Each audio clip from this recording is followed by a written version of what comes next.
എൻ്റെ ഒരു അഭിപ്രായത്തിൽ ഈ പദ്ധതി നടപ്പിലാക്കേണ്ടത് എല്ലാവർക്കും ഫ്രീ ടിക്കറ്റ്, അതായത് എല്ലാ സ്ത്രീകൾക്കും ഫ്രീ ടിക്കറ്റ് എന്ന നിലയിലായിരിക്കരുത്.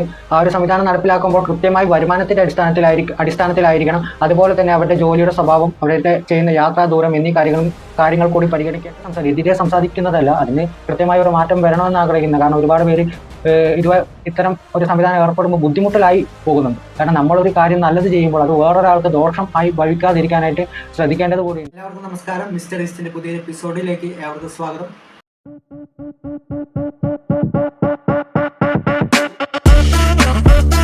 പ്രിയമുള്ളവരെ, അങ്ങനെ നമ്മുടെ 16ാമത് കേരള മന്ത്രിസഭ അധികാരത്തിൽ വന്നിരിക്കുകയാണ്. ബഹുമാനപ്പെട്ട മുഖ്യമന്ത്രി ശ്രീ വി ഡി സതീശൻ, അദ്ദേഹത്തിന്റെ നേതൃത്വത്തിലുള്ള ടീമുമായിരിക്കും ഇനിയുള്ള 5 പേർ അങ്ങോട്ട് ഭരിക്കുക. അപ്പോൾ ഭരണ കാലയളവിൻ്റെ ആദ്യഘട്ടത്തിൽ തന്നെ, പ്രാരംഭഘട്ടത്തിൽ തന്നെ ഒരു സുപ്രധാനമായ പദ്ധതി ഈ ഗവൺമെൻറ് നടപ്പിലാക്കാൻ വേണ്ടി പോവുകയാണ്. നിങ്ങളെല്ലാവരും അറിഞ്ഞിട്ടുണ്ടാകും. എന്താണത്?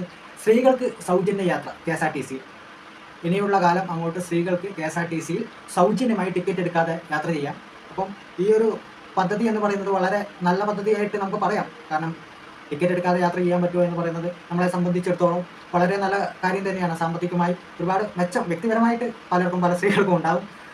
ഡെയിലി ഈ പലയിടത്തേക്ക് ദൂരയാത്രയൊക്കെ ചെയ്യുന്ന സ്ത്രീകൾക്കുൾപ്പെടെ ഇത് വളരെ നല്ല കാര്യമാണ്. പക്ഷേ ഇതുമായിട്ട് ബന്ധപ്പെട്ട മറ്റു ചില കാര്യങ്ങൾ കൂടെ നമുക്ക് പരിശോധിക്കേണ്ടതായിട്ടുണ്ട്. ഇത് എത്രത്തോളം ഗുണം ചെയ്യും, അല്ല ഇതിൻ്റെ ദോഷവശങ്ങൾ എന്തൊക്കെയാണെന്നൊക്കെ നമുക്ക് നോക്കേണ്ടിയിരിക്കുന്നു. അപ്പം ആ കാര്യങ്ങളിലേക്ക് പോകാം. അപ്പോൾ നമുക്ക് വീഡിയോ നോക്കാം. KSRTC ബസ്സിലെ സ്ത്രീ സൗജന്യ യാത്രയിൽ ഉന്നതതല യോഗം ഇന്ന് ചേരും. പദ്ധതിക്ക് മാനദണ്ഡങ്ങൾ നിശ്ചയിക്കും. സൗജന്യം ഓർഡിനറി, ലിമിറ്റഡ് സ്റ്റോപ്പ് ബസ്സുകളിൽ എല്ലാവർക്കും യാത്ര അനുവദിക്കാനും ആലോചന എന്ന നിലയിലാണ് കാര്യങ്ങൾ. ശ്രാവൺ കൃഷ്ണ ചേരുകയാണ്. ശ്രാവൺ, അപ്പോൾ ഈ വിഷയത്തിൽ ചേരുന്ന ഉന്നത ഉദ്യോഗസ്ഥ തലത്തിൽ ചേരുന്ന ആദ്യത്തെ പ്രധാനപ്പെട്ട യോഗമാണിത്. അപ്പോൾ ഈ മന്ത്രി ആര് എന്നത് ഈ തത്വത്തിലുള്ള വലിയ കൗതുകം നിലനിൽക്കുന്നത്.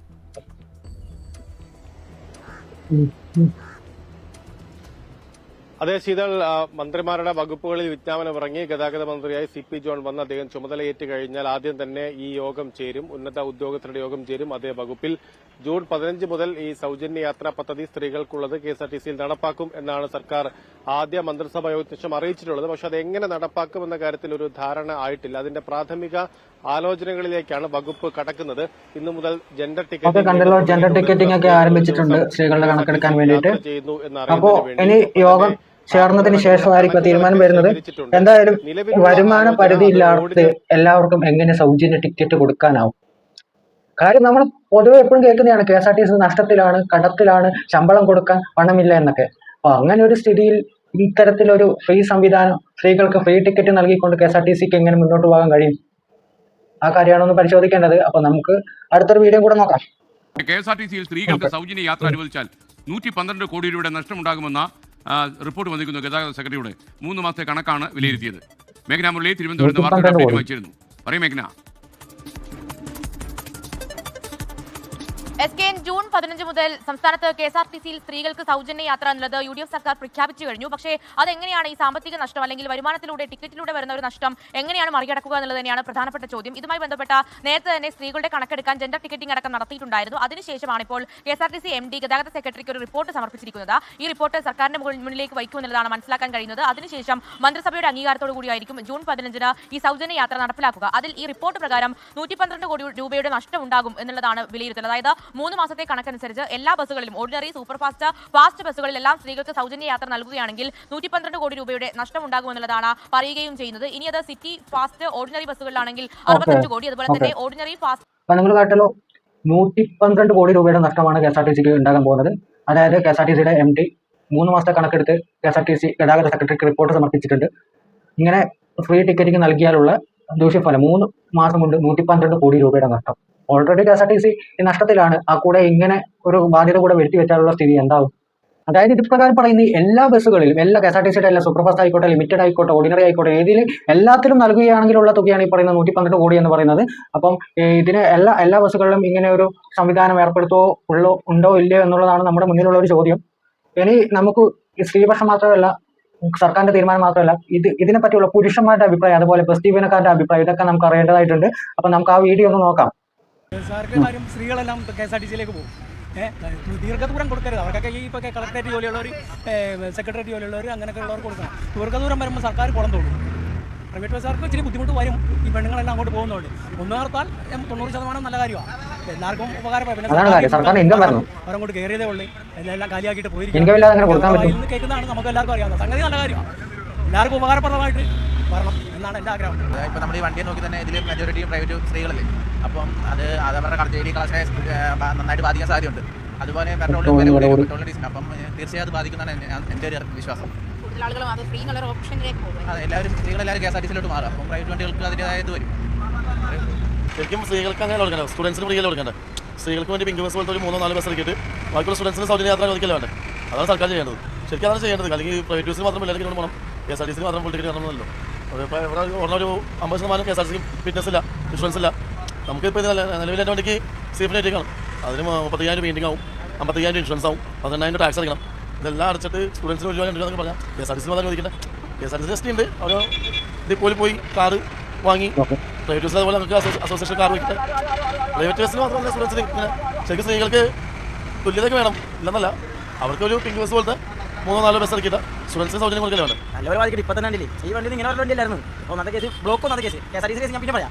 ബ്ലോക്ക് ആ പലയിടത്ത് ബ്ലോക്ക് ഉണ്ടെങ്കിൽ വണ്ടിയിൽ മര്യാദ ഒന്നാമത്തെ കേസ് മര്യാദ ഒരു ചാലും നമുക്ക് ഓടാൻ പറ്റില്ല. ഇനിയിപ്പോൾ KSRTC സ്ത്രീകൾക്ക് സൗജന്യം കൊടുത്തു കഴിഞ്ഞാൽ സ്ത്രീകൾ മൊത്തം ടിക്കറ്റ് അതിലേക്ക് കൊടുക്കും. നമ്മൾ വെറുതെ കാലിക്കൊണ്ട് അല്ലെങ്കിൽ നഷ്ടമുണ്ട്. അവർക്കുള്ള അവർക്ക് നഷ്ടമായിരിക്കും KSRTC തന്നെ, നമുക്കും നഷ്ടം തന്നെയാണ്. അവർ സ്ത്രീകളില്ലെങ്കിൽ നമുക്ക് വേറെ ഇതില്ലല്ലോ.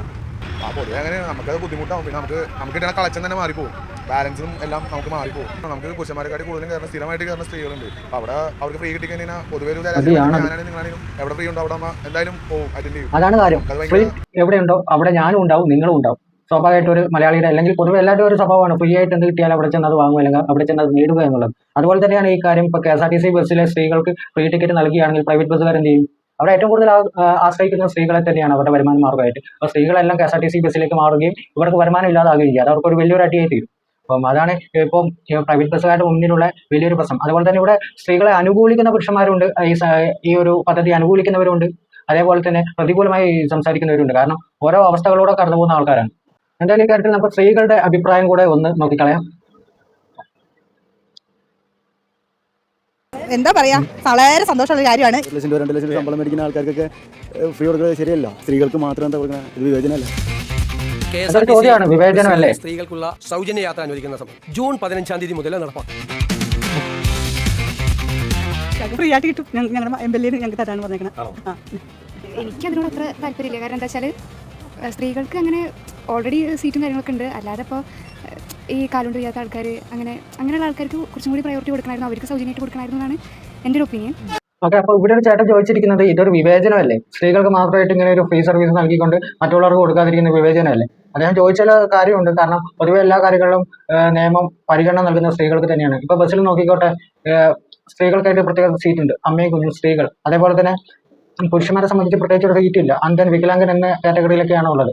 പക്ഷെ പൊതുവെ സീറ്റുകളൊക്കെ ലഭിക്കുന്നുണ്ട്, ഉള്ളത് കൊണ്ട് തന്നെ ഇതൊരു വലിയ പ്രശ്നമാക്കേണ്ട കാര്യമില്ല. എന്നാൽ പോലും എല്ലായിടത്തും ഇപ്പം നിയമപരമായ കാര്യങ്ങൾ നോക്കിയാൽ തന്നെ വനിതാ കമ്മീഷൻ ഉണ്ട്. അതേപോലെ തന്നെ സ്ത്രീകൾക്ക് തന്നെയാണ് എല്ലാ തരത്തിലുള്ള ആനുകൂല്യങ്ങൾ ലഭിക്കുന്നത്. പക്ഷേ ഇതുകൊണ്ട് ഞാനീ പറഞ്ഞതുകൊണ്ട് നീ ഒരു സ്ത്രീ വിരോധിയാണോ എന്ന് ചോദിച്ചാൽ ഒരിക്കലും അല്ല. എൻ്റെ വീട്ടിൽ ഒരാൾക്ക് ഒരു ദിവസത്തെ യാത്രയുടെ പൈസ കുറഞ്ഞു കിട്ടിയാലേ അല്ലെങ്കിൽ അതില്ലാതായി കിട്ടിയാൽ എനിക്ക് അത്രയും സന്തോഷം. കാരണം അത് ഒരു നല്ല കാര്യമാണ്. പക്ഷേ ഈ ഒരു സാഹചര്യത്തിൽ നമ്മൾ നോക്കേണ്ട മറ്റു പല കാര്യങ്ങളും കൂടി ഉണ്ട്. എൻ്റെ ഒരു അഭിപ്രായത്തിൽ ഈ പദ്ധതി നടപ്പിലാക്കേണ്ടത് എല്ലാവർക്കും ഫ്രീ ടിക്കറ്റ്, അതായത് എല്ലാ സ്ത്രീകൾക്കും ഫ്രീ ടിക്കറ്റ് എന്ന നിലയിലായിരിക്കരുത്. ആ ഒരു സംവിധാനം നടപ്പിലാക്കുമ്പോൾ കൃത്യമായി വരുമാനത്തിന്റെ അടിസ്ഥാനത്തിലായിരിക്കണം. അതുപോലെ തന്നെ അവരുടെ ജോലിയുടെ സ്വഭാവം, അവരുടെ ചെയ്യുന്ന യാത്രാ ദൂരം എന്നീ കാര്യങ്ങൾ കൂടി പരിഗണിക്കേണ്ടതാണ്. ജോലിയുടെ സ്വഭാവം എന്ന് പറയുമ്പോൾ അവർ ഡെയിലി പോയി വരുന്നതാണോ അല്ല വല്ലപ്പോഴും പോകുന്നതാണോ, ഇങ്ങനെയുള്ള കാര്യങ്ങളൊക്കെ ശ്രദ്ധിക്കേണ്ടതായിട്ടുണ്ട്. അതോടൊപ്പം തന്നെ വൃദ്ധരെയും അംഗവൈകല്യം ബാധിച്ചവരെയും അതുപോലെ വിദ്യാർത്ഥികളെയും ഇവരെയൊക്കെ കൂടി പരിഗണിക്കേണ്ടതായിട്ടുണ്ട്. വിദ്യാർത്ഥികൾക്ക് പാസ് നൽകുന്ന പോലെ ഈ ഒരു സംവിധാനത്തിൽ പാസ് അല്ലെങ്കിൽ അതേപോലെ ഒരു കാർഡ് സംവിധാനം ഏർപ്പാടാക്കേണ്ടതുണ്ട്. അർഹരായവരെ കൃത്യമായി നിരീക്ഷിച്ച് അതിനു വേണ്ടിയുള്ള പ്രവർത്തനങ്ങൾ നടത്തി അത്തരത്തിലൊരു സംവിധാനത്തിലേക്ക് എത്തിച്ചേരുകയും തുടർന്ന് ഈ ഒരു പദ്ധതി നടപ്പിലാക്കുകയും ചെയ്യുന്നതായിരിക്കും നല്ലത് എന്നാണ് എൻ്റെ അഭിപ്രായം. പിന്നെ ഈ ഫ്രീ ടിക്കറ്റ് എന്നതിന് പകരം ഒരു നിശ്ചിത തുക ടിക്കറ്റിൽ നിന്ന് ഇളവ് നൽകിക്കൊണ്ട് ഈ പദ്ധതി നടപ്പിലാക്കുന്നതായിരിക്കും ഏറ്റവും നല്ലത് എന്നാണ് ഞാൻ കരുതുന്നത്. കാരണം ഫ്രീ ടിക്കറ്റ് നൽകിയാൽ KSRTCക്ക് തുടർന്ന് നഷ്ടം മാത്രമേ ഉണ്ടാവുകയുള്ളൂ. ഈ പദ്ധതി അധികകാലം നിലനിർത്തി കൊണ്ടുപോകാൻ അവർക്ക് സാധിക്കുകയില്ല. അതുകൊണ്ട് തന്നെ ഒരു നിശ്ചിത തുക ഇളവ് നൽകിക്കൊണ്ട് ഈ പദ്ധതി നടപ്പിലാക്കുന്നതായിരിക്കും ഏറ്റവും ഉചിതം. അതുകൊണ്ട് തന്നെ ഈ പദ്ധതി KSRTC ബസ്സുകാർക്കും അതുപോലെ തന്നെ പ്രൈവറ്റ് ബസ്സുകാർക്കും ഒരുപോലെ ഉപകാരപ്പെടുകയും ചെയ്യും. അപ്പം അത്തരത്തിലുള്ള കാര്യത്തിൽ ഗവൺമെന്റ് ഒന്നുകൂടെ ഒരു പരിശോധന നടത്തി ഈ കാര്യത്തിൽ ഒരു തീരുമാനം എടുക്കണമെന്ന് നമുക്ക് ആഗ്രഹിക്കാം, പക്ഷെ നടക്കില്ല എന്നൊന്നും അറിയില്ല. കാരണം എന്തായാലും ചർച്ചകൾക്കൊടുവിൽ ഗവൺമെന്റിന്റെ തീരുമാനം എന്തായാലും നടപ്പിലാകട്ടെ. എന്തായാലും ഈ ഒരു പദ്ധതിക്ക് എല്ലാവിധ ആശംസകളും നേരും. കുറെ കൂടി കാര്യക്ഷമമായി കാര്യങ്ങളൊക്കെ കൈകാര്യം ചെയ്തു പോകാൻ ഈ ഗവൺമെന്റിന് സാധിക്കട്ടെ. അതുപോലെ തന്നെ ഞാൻ ഈ പറഞ്ഞ കാര്യത്തോട് നിങ്ങളുടെ അഭിപ്രായം എന്താണെന്ന് കമന്റ്സിലൂടെ അറിയിക്കുക. എന്തായാലും ഞാൻ പറഞ്ഞ കാര്യത്തോട് യോജിക്കുന്നവരുണ്ട്, വിയോജിക്കുന്നവരുണ്ടാവും. കാരണം ഈ ഒരു സംവിധാനം ഇതിനെ അനുകൂലിക്കുന്ന കുറെ ആൾക്കാരുണ്ട്. അതുപോലെ തന്നെ ഇതിനെതിരെ സംസാരിക്കുന്നതല്ല, അതിന് കൃത്യമായ ഒരു മാറ്റം വരണമെന്ന് ആഗ്രഹിക്കുന്നത്. കാരണം ഒരുപാട് പേര് ഇത്തരം ഒരു സംവിധാനം ഏർപ്പെടുമ്പോൾ ബുദ്ധിമുട്ടിലായി പോകുന്നുണ്ട്. കാരണം നമ്മളൊരു കാര്യം നല്ലത് ചെയ്യുമ്പോൾ അത് വേറൊരാൾക്ക് ദോഷമായി ഭവിക്കാതിരിക്കാനായിട്ട് ശ്രദ്ധിക്കേണ്ടത് കൂടിയുണ്ട്. അത്തരത്തിലുള്ള ഒരു ചുമതല കൂടെ നമ്മുടെ ഗവൺമെന്റിനുള്ളതുകൊണ്ട് ആ കാര്യത്തിൽ ഇവിടെ കൃത്യമായി ഒരു നിരീക്ഷണം നടത്തിയ ശേഷം ഈ പദ്ധതി നടപ്പിലാക്കുമെന്ന് നമുക്ക് പ്രതീക്ഷിക്കാം. അപ്പം പുതിയൊരു വീഡിയോ ആയിട്ട് നമുക്ക് വീണ്ടും കാണാം. അതുവരേക്കും